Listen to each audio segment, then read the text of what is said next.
Hello everyone, I am very glad that you're joining this story. Subscribe, like and comment. Enjoy the story, smile more often.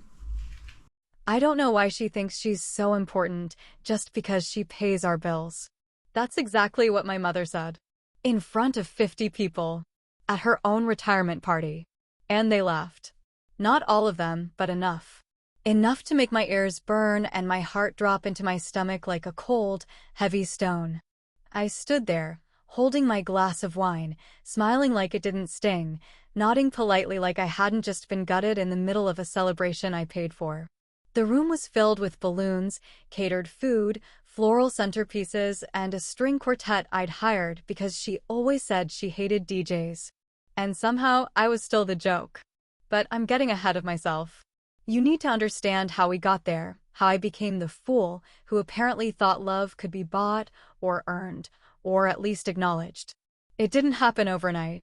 It started with one small act of gratitude, then another, then another, until I looked around one day and realized I had built them a castle they barely noticed me in.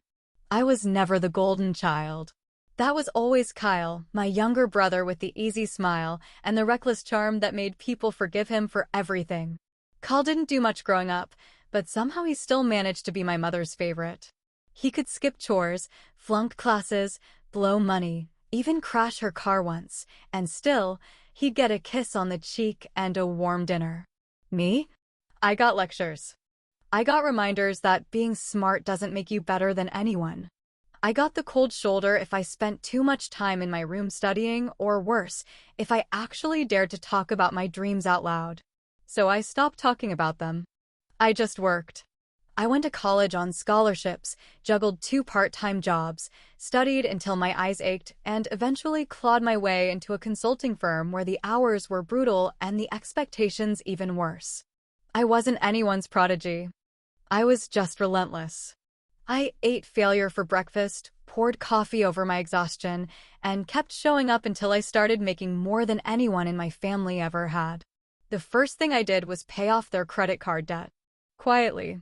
No grand gesture. I just called the banks, wrote the checks, and mailed the statements to their house. I figured they'd be happy. They were. Sort of. My dad called me and said, "Well, that's nice, honey. I guess that's one less thing to worry about." My mom didn't say much at all. Just, "You didn't have to do that." Maybe I should have listened. But I didn't. Because somewhere deep down I thought, maybe this is how I become someone they truly see. So I went further. I paid off their mortgage. I didn't tell them, just transferred the final balance and sent them the deed in a frame for their anniversary. I thought my mother would cry. She didn't. She smiled a little, told me I was too generous for my own good, then changed the subject to Kyle's new girlfriend and how she's finally dating someone decent for once. Still, I kept going. I bought them a brand new luxury SUV, something my dad always dreamed of driving but never allowed himself to want out loud. He was actually excited, I'll give him that. He walked around that car in circles like a kid, touched every button, adjusted every seat, turned the music up way too loud and said, "Damn, this thing is smooth." My mom, on the other hand, said, "Well, I hope you're writing this off on your taxes." I laughed, but not because it was funny. I'd call every couple weeks to check in, ask how things were going, offer to send them on a vacation or at least a weekend getaway somewhere. My mom always said, "We're fine, Aaron. You don't need to fuss over us." But I wasn't fussing. I was trying to be the daughter she could finally be proud of. And then, there were moments, small moments, where I started noticing things that didn't sit right. Like how she'd say things in front of others, little digs that sounded like jokes, but left a bruise. Well, Erin's always been good with money, probably because she doesn't have a husband to spend it on. Or, Erin's idea of bonding is sending us a new appliance. She'd laugh. Everyone else would, too. And I'd smile. Because what else could I do? Call her out in front of company? Create a scene? No, I just tucked the discomfort into the same little drawer where I'd kept my childhood disappointments. Jenna, my best friend since college, once pulled me aside after dinner at my parents' place. She said, "You know she resents you, right?"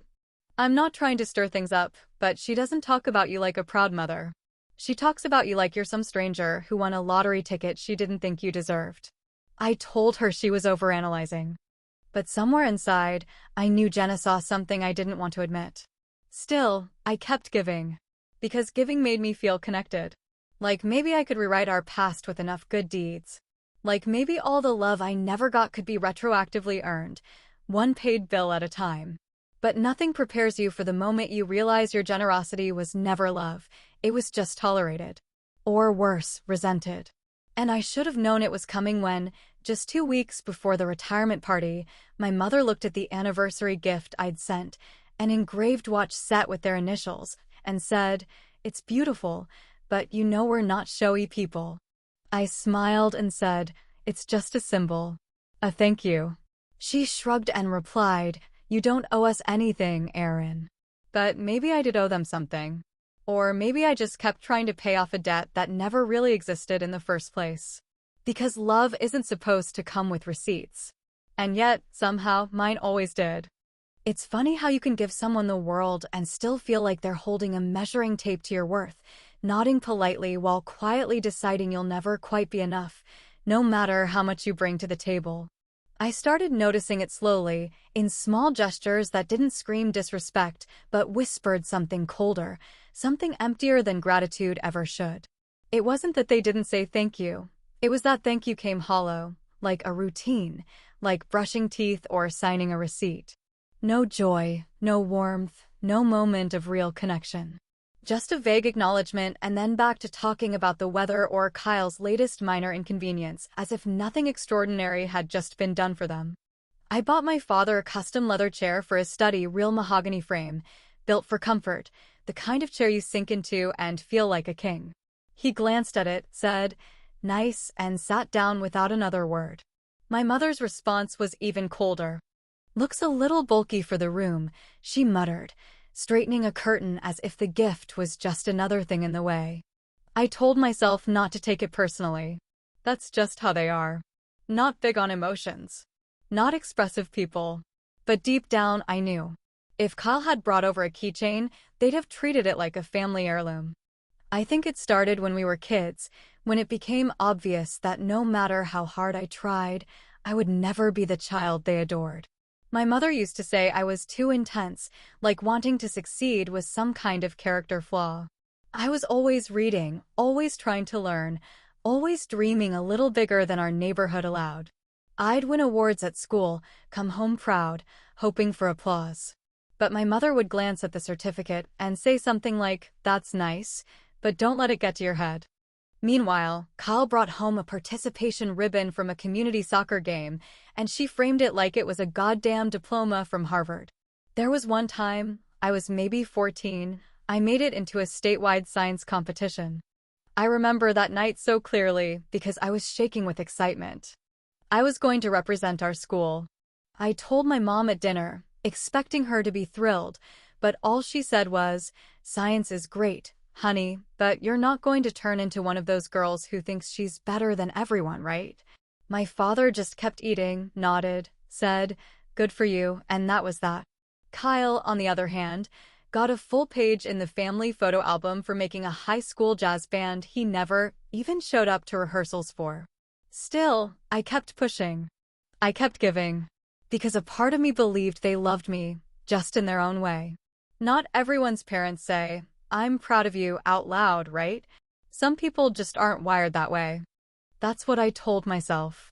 That's what I kept telling myself, even as the cracks in that story started to show. A few months before the retirement party, we had dinner together, just the four of us, something we hadn't done in a while. I thought it might be a nice change. Maybe a quiet evening, some good food, a few laughs. Instead, it turned into a comedy roast of me, and the punchlines weren't flattering. My dad, in between bites of steak, turned to Kyle and said, "You may not have Erin's money, but at least you've got personality." Kyle laughed like he didn't know exactly what that meant. And then my mother chimed in with, "Erin has money. Kyle has charm.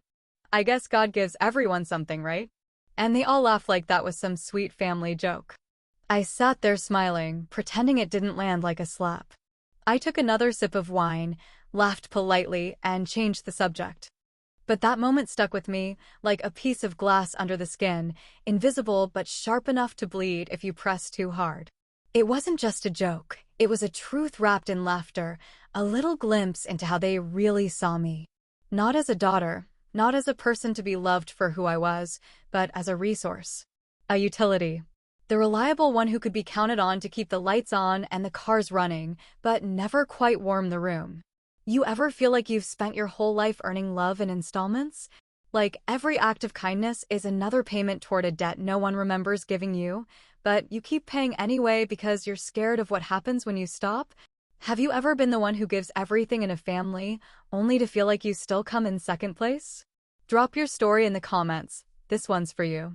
After dinner, Jenna pulled me aside in the driveway while Kyle and my parents went inside.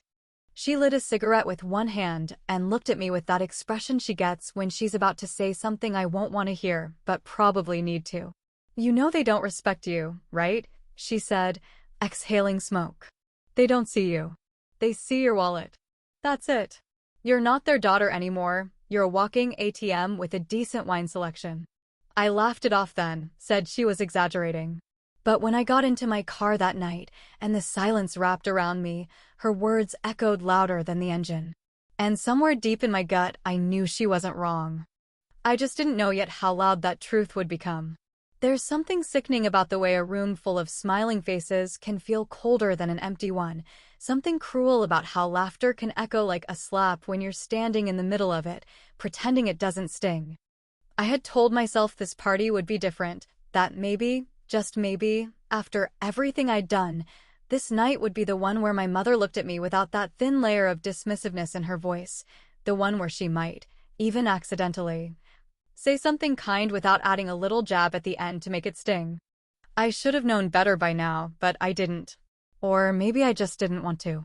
It was a Saturday in early spring, the kind of crisp evening where the air still held the bite of winter, but the sky promised something warmer just around the corner.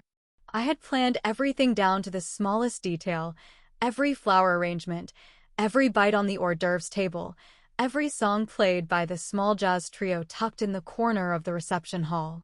I paid extra to have my mother's favorite champagne flown in from the small vineyard she used to rave about during her brief obsession with French culture in the late 90s. I hired a professional photographer. I booked the event space 3 months in advance so it would be perfect, elegant, understated, everything she always claimed to admire. I even had her old yearbook blown up and displayed near the entrance, just to give the party a nostalgic flair. People arrived dressed to the nines, former coworkers, neighbors, distant relatives, old friends from her teaching days. Everyone smiled, hugged, clinked glasses, complimented the decorations, and kept saying how generous it was of me to throw such a beautiful party. And I smiled through it all, because I had convinced myself this would be worth it, that maybe this grand gesture would be the one that finally cracked through the cold surface of her approval. Foolish, really, in hindsight. Dinner was served just before sunset. Candlelight flickered across polished glassware and linen napkins, and the room hummed with soft conversation. Then came the speeches, first a few colleagues who shared harmless stories, then my father, who said something vaguely affectionate and thanked me for handling everything. And then it was her turn. My mother stood behind the microphone, holding a flute of champagne, smiling like a woman who had the world in her hands. She started sweetly enough, telling stories about her early teaching days, the kids she mentored, the battles with school administrators, the little victories. I felt my breath slow. Maybe she would keep it light. Maybe she would even thank me. But she didn't. Instead, she tilted her head, paused for effect, and said, "And of course, I can't forget to thank my daughter for throwing this lavish event." She really went all out, because that's what she does, always trying to prove something. A few scattered chuckles rose around the room. My heart tensed. I looked down at my plate, hoping she'd stop there. She didn't.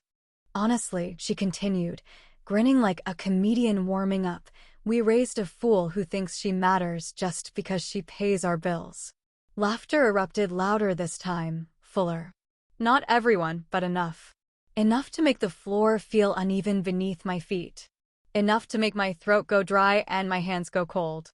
I looked around the room, eyes scanning for anyone who might be equally stunned, but most people were laughing or awkwardly smiling, unsure whether it was meant to be a joke or an insult. Maybe both. That was her specialty, after all, delivering cruelty with a spoonful of charm. I smiled, because that's what I'd trained myself to do. I smiled like it didn't gut me, like I hadn't just been publicly stripped down to nothing more than a walking checkbook and a nice dress.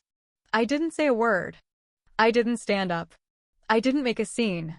I waited until the applause died down, until dessert was served, until everyone was distracted with small talk again. Then I quietly slipped out the back door, heels clicking softly against the polished floor, my breath tight and shallow as I walked out into the parking lot under the dim glow of a streetlight. I didn't cry. Not yet. I didn't scream or punch the steering wheel or call Jenna to vent.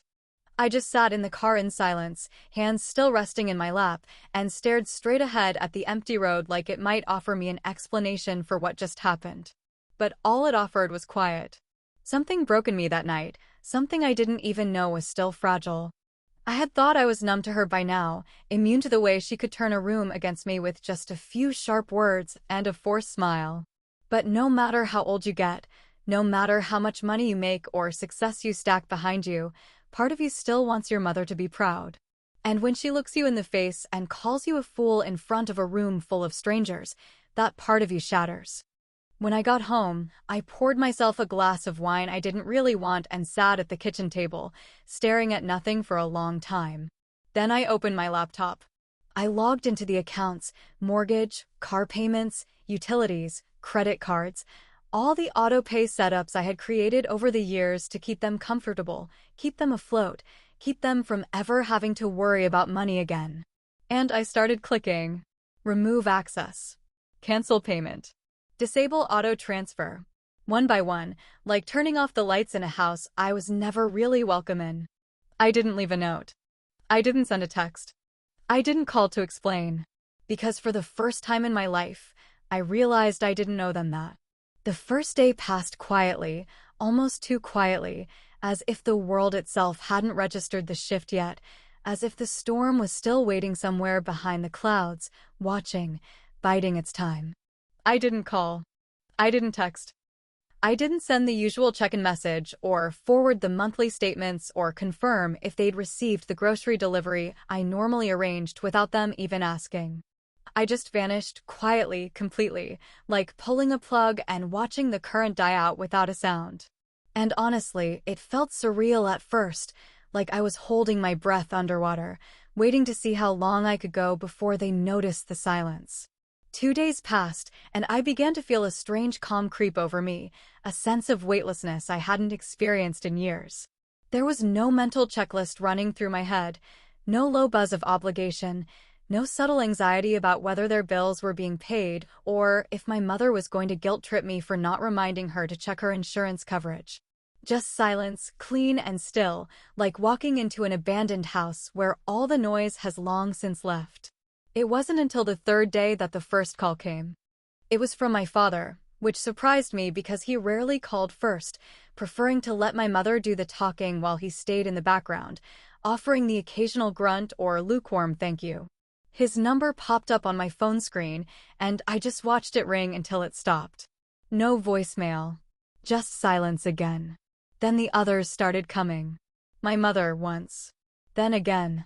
Then 5 times in a row. I didn't answer. I didn't even listen to the messages.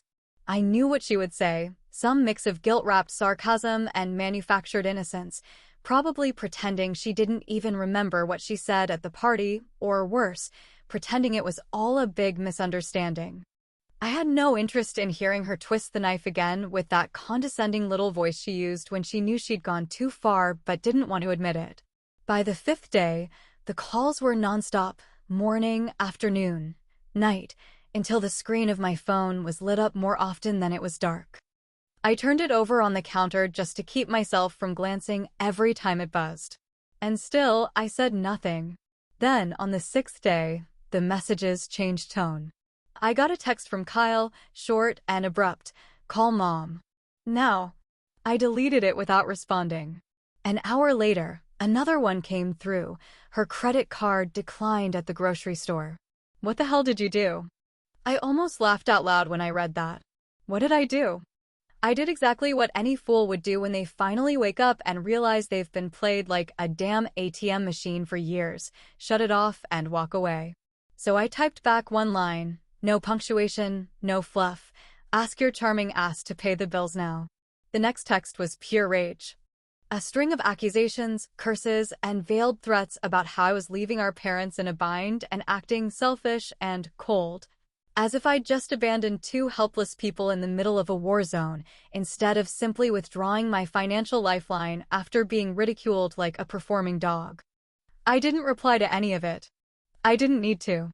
Every message, every phone call, every voicemail piling up in my inbox told me I had finally done something they didn't expect. I stopped letting them bleed me dry while pretending they were doing me a favor. That night, I poured myself another glass of wine and listened to the silence that now filled my house. No buzzing, no chimes, no endless alerts. I wasn't proud. Not exactly. I wasn't smug either. It wasn't about revenge. It was about relief. For the first time in years, I didn't feel like someone's unpaid assistant or emotional punching bag or invisible disappointment dressed in expensive clothes. I felt like myself. Quiet. Whole. Uninterrupted. Then came the sobbing voicemail. It was from my mother, finally. I didn't recognize her voice at first. It was softer, cracked around the edges, like something in her had started to unravel. Aaron, she said, and then paused like she didn't know where to go next. You're overreacting. You know I was just joking. You know how I am. I didn't mean anything by it. Please, just call me, okay? But here's the thing. When you spend your whole life being minimized, mocked, or conveniently misunderstood, apologies lose their value. And jokes, when they cut that deep, stop being jokes. They become messages dressed in laughter. They become truths people don't have the courage to say plainly. And once you hear the truth, it's hard to unhear it, no matter how many tears it's wrapped in afterward. I didn't respond to that message either. I just let it sit there, echoing in my voicemail box like a relic of a life I no longer owed anything to. I went to bed that night with my phone on silent, feeling a kind of peace I didn't even know I had been missing. Then, the next morning, I woke up to 65 missed calls. Some from my mother, most from Kyle, a few from numbers I didn't recognize. And then, one voicemail that made my stomach twist a little, just enough to bring my heart rate up before I even pressed play. It was my father's voice this time, low, strained, serious in a way I hadn't heard in years. We need to talk, he said, pausing like he wasn't sure how to finish the thought. It's serious. And just like that, the silence didn't feel so peaceful anymore. I didn't plan to go back. I didn't even want to. But there was something about the weight in my father's voice, the way it lingered on the word serious, that clawed at my chest for days after I heard that message. I tried to ignore it at first, tried to keep living in the strange, fragile peace I had built from silence and distance, but eventually, curiosity, or maybe guilt, or maybe something more bitter and tangled, pushed me back toward the house I had once called home. And I'll admit it, a part of me wanted to see the consequences. I wanted to know what my absence looked like when it had time to settle in and rot the foundation they had built on my back. The house looked smaller than I remembered. Not in size, exactly, but in presence. The shutters were crooked, paint peeling around the doorframe, weeds creeping up through cracks in the driveway like little reminders that things fall apart when nobody holds them together. The grass hadn't been cut in weeks. A few of the lights inside flickered dimly, the porch bulb completely out. It was a place that once carried a certain smug neatness, but now it looked tired, like it was finally starting to reflect the people inside. I rang the bell once, then again. When the door opened, it was my mother standing there, and for the first time in my life, I saw her without her armor. Her hair wasn't done, her eyes were hollow and rimmed with purple shadows, and she wasn't wearing any of that performative elegance she used to wrap around herself like a shield. She looked older, noticeably older, like the last week had stolen years off her face.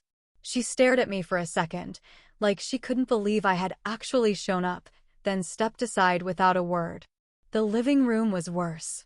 Stacks of unopened mail on the counter, a space heater running because apparently the furnace had gone out and no one could afford the repair, dishes piled in the sink, and a sour smell lingering underneath the scent of old fabric and desperation. My father sat in his recliner, thinner than I remembered, staring at a dark television screen, and when he saw me, he didn't smile. He just nodded slowly, as if anything more would be too much effort. "We didn't expect it to get this bad," he said, voice low, fingers fiddling with the edge of his sleeve. "We thought maybe you'd cool off and come around." I sat down, said nothing for a moment, let the silence speak for me. Then I looked at them both, their faces drawn tight with shame and confusion, and said the only thing that felt honest. "I just wanted to matter. But I guess you raised a fool." My mother opened her mouth, ready to launch into whatever excuse she had been rehearsing, maybe the same one she had whispered into her pillow while trying to sleep at night. Something that would spin this into an unfortunate misunderstanding or a joke taken out of context. "Aaron," she said, trying to find that motherly tone she thought still worked on me, "you know I didn't mean it like that. I've been under a lot of stress. Retirement is a huge adjustment. Hormones, finances, it's all." I held up a hand. "Stop. Just stop."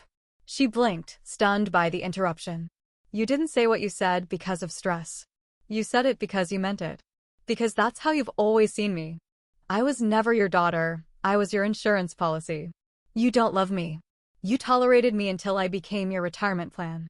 Her mouth opened again, this time with a sharper edge, but I didn't let her finish. "You know what hurts the most?" I asked, leaning forward just enough to make her flinch. "It's not the money. It's not even the party. It's knowing that no matter how much I gave, no matter how much I tried to fill that hole where a mother's love should have been, it was never going to be enough. Because you decided a long time ago that I wasn't worth anything unless I was paying for something." My father shifted uncomfortably in his seat, looking away like the truth was too loud for him to face. "And you," I added, turning to him, "you stood by and let it happen. Every time she cut me down, you stayed silent. Every time I sent money, you took it without a word. And now you're surprised this house is falling apart?" This house was always falling apart. It just took me walking away for you to finally see it. My mother's eyes filled with tears, but I didn't care anymore. The well inside me that used to ache for her approval had gone dry. I stood up, brushed invisible lint from my coat, and walked toward the door without looking back. She followed me, of course.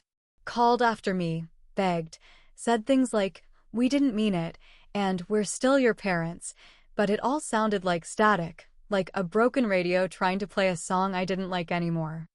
I opened the door, paused, and turned back one last time. "You wanted me to feel small," I said. "But all you've done is show me how empty you really are without me." And then I left. I thought that was the end of it. I thought I'd finally closed the chapter and locked it behind me. But when I got home, just as I was hanging up my coat, there was a knock at my door. It was Jenna, and the look on her face told me everything I didn't want to hear. "Aaron," she said, holding out an envelope. "You need to see this. It's about your mother."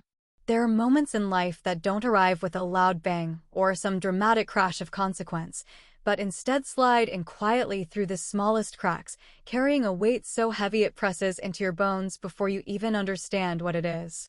Jenna didn't say anything at first when I opened the door. She just stood there, eyes glassy and shoulders stiff, holding out an envelope that looked older than anything I'd seen passed between hands in a long time.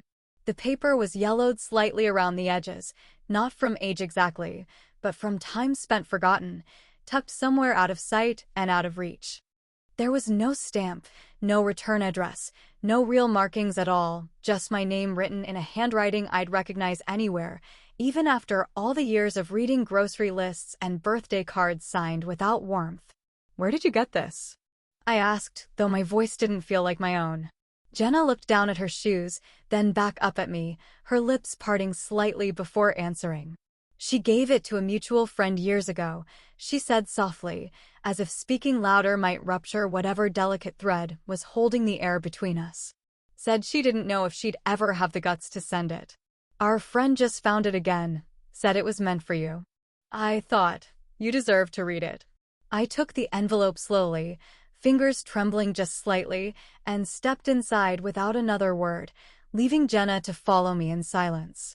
We sat at the kitchen table, her across from me, waiting, watching, but knowing better than to speak. I opened the letter like someone opening a wound, already bracing for the pain before it hit. And it did hit, just not in the way I expected. It wasn't long. A single sheet, written hastily in places, the ink pressed hard into the paper as if each word cost more than she wanted to pay. Aaron, I don't know if I'll ever have the courage to give this to you. Maybe I won't. Maybe I'll let it rot in a drawer until I forget I ever wrote it. But I need to say it, even if only on paper. I've resented you for a long time. Not because of anything you did wrong, but because you became everything I wanted to be and never could. You were ambitious, relentless, unafraid of being more than what was expected. You didn't stay small the way I did. You didn't bury yourself in someone else's idea of what a woman should be. Watching you succeed made me feel exposed, like all the choices I made were failures I couldn't hide anymore. And that's not your fault. But I hated how it made me feel. And sometimes I took that out on you. I still do. I wish I could be proud without being bitter. But the truth is, I don't know how. That was it. No apology, no grand revelation of maternal love buried beneath the surface, no final act of redemption. Just a raw, clumsy confession from a woman who had spent her entire life quietly resenting the daughter she raised because the mirror she held up reflected too many of her own regrets. I don't know how long I sat there after reading it. At some point, Jenna reached across the table and touched my hand, but I barely felt it. I wasn't crying because I forgave her. I wasn't even sure forgiveness was possible. I cried because I finally understood something I hadn't been able to name before. My mother wasn't just cold or cruel or dismissive. She was broken long before I ever tried to fix her. And the worst part was, I had spent years paying off a debt that had nothing to do with money, chasing a version of her love that never really existed, not because she didn't want to give it, but because she didn't know how. I used to think revenge would feel good. I used to believe that walking away, cutting off the payments, letting them feel the sting of my absence would bring some kind of satisfaction. And in some ways, it did. But not in the way I imagined. It wasn't the pain I gave back to them that healed me, it was the silence afterward. The space I made for myself when I stopped trying to earn what should have been mine all along. That peace, that emptiness, that was the real revenge. And it felt better than any applause she never gave me. I folded the letter slowly, carefully, and slipped it back into the envelope. Jenna didn't say a word. She didn't have to. We both knew nothing would be the same after this, and maybe that was the best possible outcome. But just when I thought the story was done, when I thought I'd finally laid it all to rest and made peace with the wreckage, I opened my mailbox 2 days later and found another envelope waiting for me. This one was official, clean white paper, government stamp in the corner, and my full name printed in crisp black letters across the front. A legal document. I stood there on my porch, letter in hand, heart pounding, a sick knot forming in my stomach before I even opened it. Because some debts, it seems, don't vanish just because you finally stop paying them. Some debts come back in ink and signatures and cold legal language that doesn't care how many tears you've shed or how many years you spent trying to buy your way into a love that never had a receipt. Turns out, the only thing more expensive than love is being the daughter who stops paying for it.